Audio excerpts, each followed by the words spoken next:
എല്ലാവർക്കും നമ്മുടെ പുതിയ വീഡിയോയിലേക്ക് സ്വാഗതം. ഇന്നത്തെ നമ്മുടെ റെസിപ്പി നമ്മൾ ബേക്കറിയിൽ നിന്നൊക്കെ ഒരു പാക്കറ്റിൽ വാങ്ങിച്ച് കഴിക്കുന്ന ഒരു ഡയമണ്ട് കട്ട്സ് ആണ്. ഇത് മധുരം ഉള്ളതുകൊണ്ട് സ്പൈസി ആയിട്ടുള്ളതുകൊണ്ട് ഞാനിപ്പോൾ ഇതിൽ കാണിക്കുന്നത് മധുരമുള്ളതാണ്. നമ്മുടെ വീട്ടിലെ സാധാ കാണുന്ന ചേരുവകൾ മാത്രം മതി. അതുപോലെ തന്നെ വളരെ എളുപ്പമാണ് കേട്ടോ ഇത് തയ്യാറാക്കാനായിട്ടും. അപ്പോൾ നമ്മൾ ബേക്കറിയിൽ നിന്നൊക്കെ വാങ്ങിക്കുന്ന പോലെ തന്നെ നല്ല ക്രിസ്പി ആയിട്ടുള്ള ഒരു മധുരമുള്ള ഡയമണ്ട് കട്ട്സ് എങ്ങനെയാണ് നമുക്ക് തയ്യാറാക്കുന്നതെന്നൊന്ന് കണ്ടു നോക്കാം. ഈ ഒരു വീഡിയോ കണ്ടുകൊണ്ടിരിക്കുന്ന സമയത്ത് നിങ്ങൾക്ക് ഇഷ്ടപ്പെടുവാണെങ്കിൽ മറക്കാതെ തന്നെ ഒരു ലൈക്ക് ബട്ടണും കൂടെ ഒന്ന് ക്ലിക്ക് ചെയ്യണേ. അപ്പം നമ്മളൊരു കടയിൽ നിന്നൊക്കെ വാങ്ങിച്ച് കഴിക്കുന്ന പോലെ തന്നെ ഒരു സെയിം ടേസ്റ്റ് കിട്ടാൻ വേണ്ടിയിട്ട് ഞാനിപ്പോൾ ഇതിലേക്ക് മൈദ തന്നെയാണ് കേട്ടോ എടുത്തിരിക്കുന്നത്. 250 ml ഈ ഒരു കപ്പിൽ 1 കപ്പ് അളവിൽ മൈദ നമുക്ക് ഈ ഒരു പാത്രത്തിലേക്ക് ഇട്ട് കൊടുക്കാം. അളവ് കപ്പില്ലെങ്കിൽ സാധാ വലിപ്പമുള്ളൊരു ഗ്ലാസ്സിൽ നമ്മൾ 1 ഗ്ലാസ് മൈദ അളന്നിട്ട് എടുത്താൽ മതി. ഇനി ഇതിലേക്ക് നമുക്ക് 2 ടേബിൾ സ്പൂൺ അളവിൽ നെയ്യ് ഇതുപോലെ ചേർത്ത് കൊടുക്കാം. നെയ്യ് ഉപയോഗിക്കാത്തവരാണെങ്കിൽ ഇതിലേക്ക് നമുക്ക് 2 ടേബിൾ സ്പൂൺ സൺഫ്ലവർ ഓയിലോ അല്ലെങ്കിൽ വെജിറ്റബിൾ ഓയിൽ ആണെങ്കിലും ചേർത്ത് കൊടുത്താൽ മതി. ഇനി ഈ ഒരു പൊടിയിലേക്ക് ആവശ്യത്തിനുള്ള ഉപ്പും കൂടി നമുക്ക് ചേർത്ത് കൊടുക്കാം.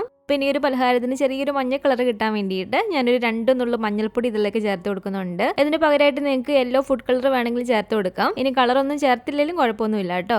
ഇനി ഇതെല്ലാം കൂടി ചേർത്തിട്ട് നമുക്ക് നല്ല പോലെ തന്നെ ഒന്ന് മിക്സ് ചെയ്ത് കൊടുക്കാം. എന്തെങ്കിലും ചെറിയ ചെറിയ കട്ടകളായിട്ടൊക്കെ ഉണ്ടെങ്കിൽ നന്നായിട്ട് കൈ കൊണ്ടൊന്ന് പൊടിച്ച് കൊടുക്കുക. അപ്പോൾ നന്നായിട്ട് തന്നെ ഞാനൊന്ന് മിക്സ് ചെയ്തെടുത്തിട്ടുണ്ട്. ഇനി ഇതിലേക്ക് ആവശ്യത്തിനുള്ള വെള്ളം ഒഴിച്ചു കൊടുത്തിട്ട് ഈ ഒരു മാവ് നല്ല സോഫ്റ്റ് ആക്കി നമുക്കൊന്ന് കുഴച്ചിട്ടെടുക്കണം. ഈ ഒരു മാവ് കുഴയ്ക്കാൻ വേണ്ടിയിട്ട് നോർമൽ വാട്ടറാണ് കേട്ടോ എടുത്തിരിക്കുന്നത്, ചൂടുവെള്ളമൊന്നുമല്ല.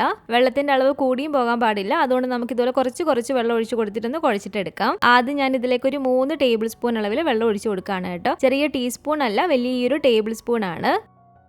അപ്പോൾ 3 ടേബിൾ സ്പൂൺ ആദ്യം വെള്ളം ഒഴിച്ചൊന്ന് മിക്സ് ചെയ്യാണ്. ശേഷം 2 ടേബിൾ സ്പൂൺ വെള്ളം കൂടി ചേർത്തിട്ട് നല്ല പോലെ തന്നെ നമുക്കൊന്ന് കുഴച്ചെടുക്കാം. എനിക്കിപ്പോൾ ഈ ഒരു മാവ് കുഴയ്ക്കാൻ വേണ്ടിയിട്ട് കറക്റ്റ് ഒരു 5 ടേബിൾ സ്പൂൺ വെള്ളം മാത്രമേ ആവശ്യമായിട്ട് വന്നിട്ടുള്ളൂ. അപ്പോൾ നിങ്ങൾ എടുക്കുന്ന സമയത്ത് എക്സ്ട്രാ വെള്ളം വേണമെന്നുണ്ടെങ്കിൽ ചേർത്ത് കൊടുക്കാവുന്നതാണ്. നല്ല മയത്തിൽ ഈ ഒരു മാവ് നമ്മളൊന്ന് കുഴച്ചെടുത്താൽ മതി.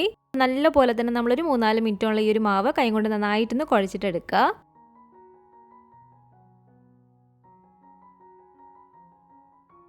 അപ്പോൾ ഈ ഒരു മാവ് ഇവിടെ നല്ല പോലെ തന്നെ നല്ല മയത്തിൽ ഞാനൊരു 4 മിനിറ്റോളം ഒന്ന് കുഴച്ചെടുത്തിട്ടുണ്ട്. ഇതുപോലെ നല്ല മയത്തിൽ വേണം നമ്മൾ മാവ് കുഴച്ചെടുക്കാൻ വേണ്ടിയിട്ട്. ഇനി ഈ ഒരു മാവ് നമ്മൾ റെസ്റ്റ് ചെയ്യാൻ വെക്കേണ്ട ആവശ്യമൊന്നുമില്ല. ഇത് നമുക്കൊരു 3 ആയിട്ട് ഡിവൈഡ് ചെയ്തിട്ടൊന്ന് പരത്തിയിട്ടെടുക്കാം. ഈ ഒരു മാവ് പരത്തിയെടുക്കുന്ന സമയത്ത് ബാക്കിയുള്ളത് നമ്മൾ അടച്ചു തന്നെ വെച്ച് കൊടുക്കണേ, അല്ലെങ്കിൽ ആ ഒരു മാവിരുന്നങ്ങ് ഡ്രൈ ആയി പോവും. പരത്തിയെടുക്കുന്ന സമയത്ത് നമ്മൾ നന്നായിട്ട് തന്നെ മൈദ ഇതുപോലെ ഒന്ന് തൂക്കിയിട്ട് വേണം പരത്തിയെടുക്കാൻ വേണ്ടിയിട്ട്. അപ്പോൾ ഒരു കൗണ്ടർ ടോപ്പിലോ അല്ലെങ്കിൽ ഒരു ചപ്പാത്തി പലകയിലോ കുറച്ച് മൈദ ഇതുപോലെ നന്നായിട്ടൊന്ന് തൂക്കി കൊടുക്കുക. എന്നിട്ട് ഈ ഒരു മാവ് ഇതുപോലെ വെച്ചിട്ട് നമുക്കൊന്ന് പരത്തിയിട്ടെടുക്കാം. ഈ ഒരു മാവ് നമ്മൾ പരത്തിയെടുക്കുന്ന സമയത്ത് പ്രത്യേകം ശ്രദ്ധിക്കണേ, ഏറ്റവും നൈസായിട്ട് വേണം നമ്മൾ പരത്തിയെടുക്കാൻ വേണ്ടിയിട്ട്. എത്രത്തോളം നമുക്ക് ഈ ഒരു മാവ് നല്ല കട്ടി കുറഞ്ഞൊന്ന് പരത്തിയെടുക്കാൻ പറ്റുമോ അത്രത്തോളം നല്ല നൈസായിട്ട് വേണം നമ്മളിത് പരത്തിയെടുക്കാൻ വേണ്ടിയിട്ട്. അപ്പോൾ ഇടയ്ക്കിടയ്ക്ക് ഇതുപോലെ ഒരു മൈദ തൂക്കിയിട്ട് തന്നെ തിരിച്ചു മറിച്ചിട്ട് കൊടുത്തിട്ട് നല്ല നൈസായിട്ട് തന്നെ നമുക്കൊന്ന് പരത്തിയിട്ടെടുക്കാം. ഇതിപ്പോൾ കണ്ടില്ലേ, മാക്സിമം ഞാൻ ഏറ്റവും കട്ടി കുറഞ്ഞതിനൊന്ന് പരത്തിയെടുത്തിട്ടുണ്ട്. ഈ ഒരു കട്ടിയേ കാണാൻ പാടുള്ളൂ. ഒരുപാട് കട്ടി ഉണ്ടെങ്കിൽ നമ്മൾ ഇത് എണ്ണയിലേക്ക് ഇടുന്ന സമയത്ത് അത് പൊങ്ങിയൊന്നും വരത്തുമില്ല. അതുപോലെ തന്നെ നല്ല ക്രിസ്പിയായി കിട്ടാൻ വേണ്ടിയിട്ട് ഒരുപാട് സമയം എടുക്കും. ഇനി ഒരു കത്തി വെച്ചിട്ടോ അല്ലെങ്കിൽ ഇതുപോലെ പിസ്സ കട്ടർ ഉണ്ടെങ്കിൽ അത് വെച്ചിട്ടോ ഇതുപോലെ സൈഡ് ചെരിച്ച് നമുക്ക് ഇതുപോലെ ഒന്ന് വരഞ്ഞു കൊടുക്കാം. ആ ഒരു ഡയമണ്ട് ഷേപ്പ് കിട്ടാൻ വേണ്ടിയിട്ടാണ് നമ്മൾ ഇതുപോലെ സൈഡ് ചെരിച്ചൊന്ന് വരഞ്ഞു കൊടുക്കുന്നത്. നമുക്ക് എത്ര വലുപ്പത്തിലുള്ള സ്നാക്സ് ആണ് വേണ്ടത് അതിനനുസരിച്ചുള്ള വീതിക്കുള്ള വരയിട്ട് കൊടുക്കുക. ഇതുപോലെ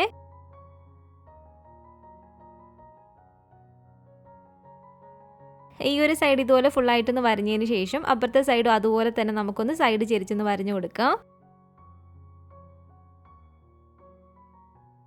ആ ഒരു ഷേപ്പില്ലാതെ അറ്റത്തുള്ളതൊക്കെ നമുക്ക് ഇതുപോലെ നിങ്ങൾ എടുത്ത് മാറ്റിയേക്കാം. അത് വീണ്ടും നമുക്ക് പരത്തിയിട്ടെടുക്കാവുന്നതാണ്.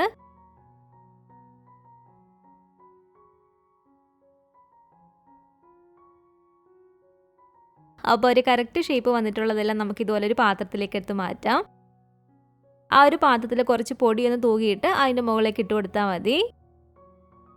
അപ്പോൾ എല്ലാം തന്നെ ഇതുപോലെ നമുക്കൊരു പാത്രത്തിലേക്ക് മാറ്റി കൊടുക്കാം. ഇനി ഇതുപോലെ തന്നെ ബാക്കിയുള്ള 2 ബോൾസ് ഒന്ന് പരത്തിയിട്ടെടുക്കാം കേട്ടോ. നമ്മൾ ഇതുപോലെ ഒരു പാത്രത്തിൽ തന്നെ ഫുള്ളായിട്ട് ഇട്ട് കൊടുക്കുകയാണെങ്കിൽ ആദ്യം ഇട്ട് കൊടുത്തതിൻ്റെ മുകളിൽ കുറച്ചൊരു മൈദ തൂക്കിയിട്ട് വേണം അടുത്തത് ഇതുപോലെ ഇട്ട് കൊടുക്കാൻ വേണ്ടിയിട്ട്, അല്ലെങ്കിൽ അത് ചിലപ്പോൾ ഒട്ടിപ്പിടിക്കാൻ ചാൻസ് ഉണ്ട്. അപ്പോൾ എല്ലാം തന്നെ ഇതുപോലെ ഒന്ന് കട്ട് ചെയ്തെടുത്തതിന് ശേഷം നമുക്കിതൊന്ന് ഫ്രൈ ചെയ്തിട്ടെടുക്കാം. ഫ്രൈ ചെയ്തെടുക്കുമ്പോൾ നമുക്ക് നല്ല പോലെ തന്നെ ക്രിസ്പിയായി കിട്ടാൻ വേണ്ടിയിട്ട് ഇട്ട് കൊടുക്കുന്ന ഒരു സമയത്ത് എണ്ണയ്ക്ക് നല്ലൊരു ചൂടുണ്ടായിരിക്കണം.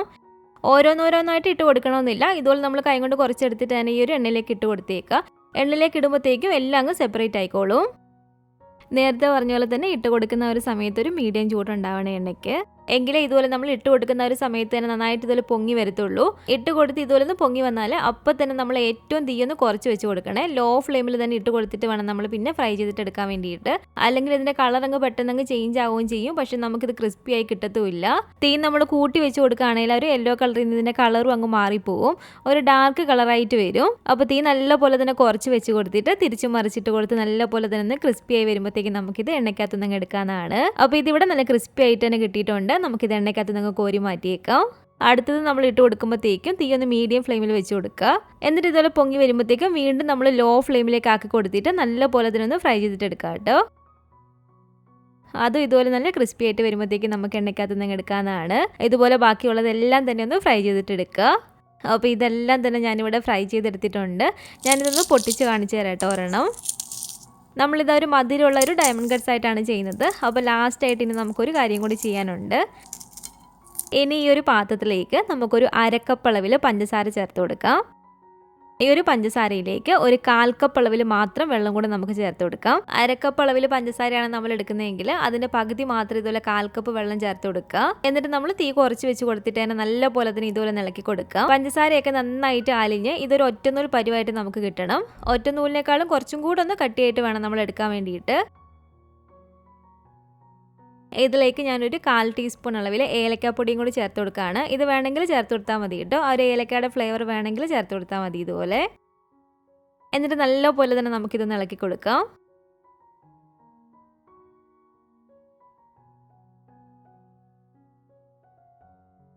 ഇതിപ്പോൾ കണ്ടില്ല, ഒരു ഒറ്റനൂൽ പരുവം കഴിഞ്ഞ് ഒരു 2 സ്ട്രിങ് പരുവാകാൻ തുടങ്ങിയിട്ടുണ്ട്. ഇതുപോലായി വരുമ്പോഴത്തേക്കും ഈ ഒരു പരുവായി വരുമ്പോഴത്തേക്കും നമ്മൾ ഫ്രൈ ചെയ്തതെല്ലാം കൂടെ ഇതിലേക്ക് ഇട്ട് കൊടുത്തിട്ട് പതിയെ ഒന്ന് ഇളക്കിയിട്ടെടുക്കാം. സ്പീഡിൽ നമ്മളിതിട്ട് അങ്ങ് ഇളക്കരുത്, കാരണം ഇത് നല്ല ക്രിസ്പി ആയിട്ട് ഇരിക്കുന്നതുകൊണ്ട് തന്നെ പെട്ടെന്ന് അങ്ങ് പൊടിഞ്ഞും പോകും പൊട്ടിയും പോകും. അതുകൊണ്ട് പതിയെ ഇതുപോലെ ഒന്ന് ഇളക്കി കൊടുക്കുക. എല്ലാം ചേർത്ത് ഇളക്കിയതിന് ശേഷം അപ്പം തന്നെ നമ്മൾ ഫ്ലെയിം ഓഫ് ചെയ്ത് കൊടുക്കണേ. ഫ്ലെയിം ഓഫ് ചെയ്ത് കൊടുത്തിട്ട് വേണം ഇനി നമ്മൾ പതിയെ ഇതുപോലെ ഇളക്കി കൊടുക്കാൻ വേണ്ടിയിട്ട്. ആ ഒരു പഞ്ചസാര ഇടയ്ക്കിടയ്ക്കായിട്ട് അതിലൊന്ന് കോട്ടായിട്ട് ഇരിക്കണം. നമ്മൾ ഇതുപോലെ പതിയെ ഇളക്കി കൊടുക്കുമ്പോഴത്തേക്കും ഇതുപോലെ പൊടി പോലെ ഒരു വെള്ള കളറിൽ അതിലങ്ങ് ആയിക്കോളും. ഈ ഒരു സമയത്തൊക്കെ നമ്മൾ തീ ഓഫ് ചെയ്ത് കൊടുത്തിരിക്കുകയാണ്. അപ്പോൾ ഇതുപോലെ ഒന്ന് ആയി വന്നാൽ നമുക്കിത് വേറൊരു പാത്രത്തിലേക്ക് അപ്പം തന്നെ ഒന്ന് മാറ്റാം. അപ്പോൾ പതിയെ വേണം കേട്ടോ നമ്മൾ ഇളക്കി കൊടുക്കാൻ വേണ്ടിയിട്ട്. അത് പ്രത്യേകം ശ്രദ്ധിക്കണേ, അല്ലെങ്കിൽ അതങ്ങ് പൊട്ടിപ്പോവെല്ലാം. ഒരു അരമണിക്കൂറൊക്കെ കഴിയുമ്പോഴത്തേക്കും പഞ്ചസാര കുറച്ചും കൂടെ അതിൽ ഉറച്ചിട്ട് നല്ലൊരു ക്രിസ്പി ആയിട്ട് തന്നെ ഇരിക്കും. ഇതിപ്പോൾ കണ്ടില്ലേ, നമ്മളൊരു പഞ്ചസാര ലാനിലേക്ക് ഇട്ടൊന്ന് മിക്സ് ചെയ്താലും നല്ല ക്രിസ്പി ആയിട്ട് തന്നെ ഇതുപോലെ ഇരിക്കും.